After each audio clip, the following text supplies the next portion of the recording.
The cold that night wasn't ordinary. It cut through skin and bone, the kind of cold that made people hurry past each other with their heads down, pretending they didn't see the suffering right in front of them. The city lights glittered like they didn't care. And that's when he saw her, standing alone at the bus stop, shivering so badly she could barely hold her torn handbag.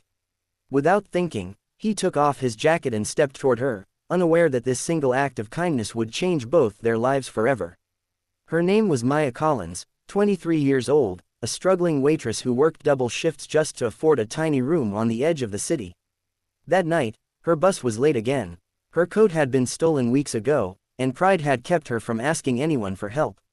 She hugged herself tightly, teeth chattering, silently begging the bus to come faster. When a shadow fell over her, fear shot through her chest. Big cities weren't kind to women alone at night. Here, a calm voice said. She looked up to see a man holding out a dark, expensive-looking jacket. He was tall, well-groomed, his eyes steady but gentle. He didn't smile like he expected gratitude. He just looked concerned. "I'm fine," Maya lied automatically. "You're not," he replied softly. "Please, it's freezing." Something in his voice broke through her defenses. Before she could stop herself, she accepted the jacket. The warmth wrapped around her like safety, and tears stung her eyes, not from the cold this time. "Thank you," she whispered. He nodded. "I'm Daniel Harper." She didn't know that name meant anything. To her, he was just a stranger who cared when no one else did. They stood there awkwardly for a moment, then started talking. Small things at first. Late buses, long days, the kind of conversation two tired souls share when the world slows down just enough for honesty to slip through. When her bus finally arrived, she handed the jacket back. "Keep it," Daniel said. "I'll be fine." She hesitated. "I don't even know how to thank you." "Just stay warm," he replied. The bus doors closed, and as it pulled away, Daniel watched her disappear into the night, not realizing that he had just given away more than a jacket. He had given hope to someone who had almost lost it. Days later, fate crossed their paths again. Maya spilled coffee all over a customer at the diner where she worked. Panic flooded her veins. She needed this job. As she scrambled for napkins, she heard a familiar voice chuckle softly. "Rough morning." She looked up, stunned.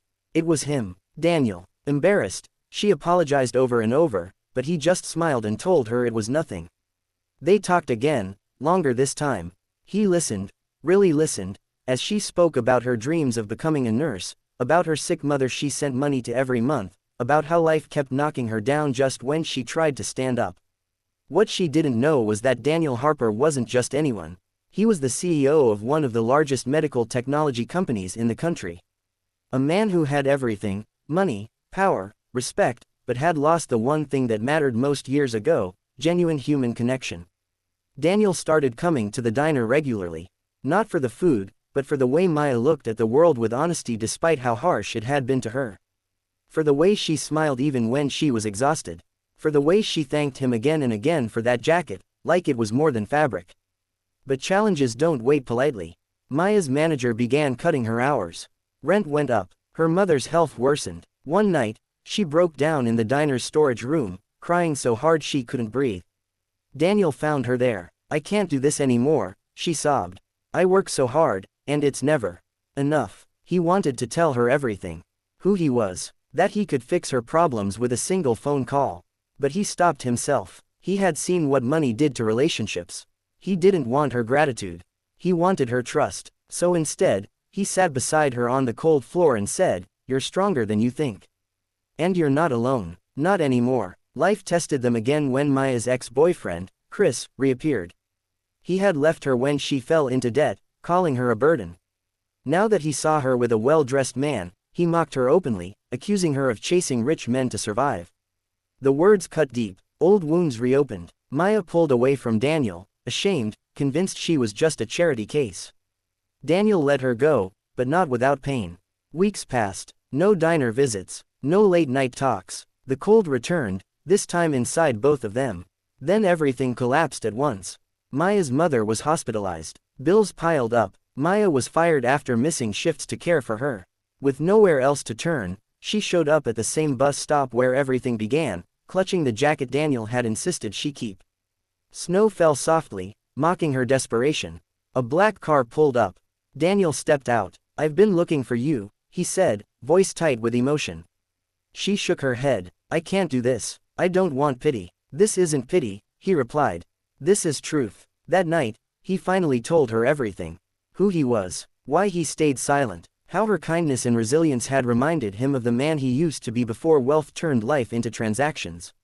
Maya felt betrayed, angry, overwhelmed. She walked away, but some truths don't leave easily. Days later, Maya received a letter. Not money, not an offer, just words. Daniel wrote about losing his wife years ago. About building walls so high no one could reach him. About how a shivering woman at a bus stop had unknowingly saved him too.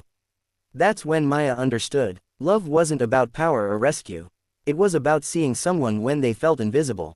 She found Daniel standing at that same bus stop, waiting. I don't need you to save me, she said.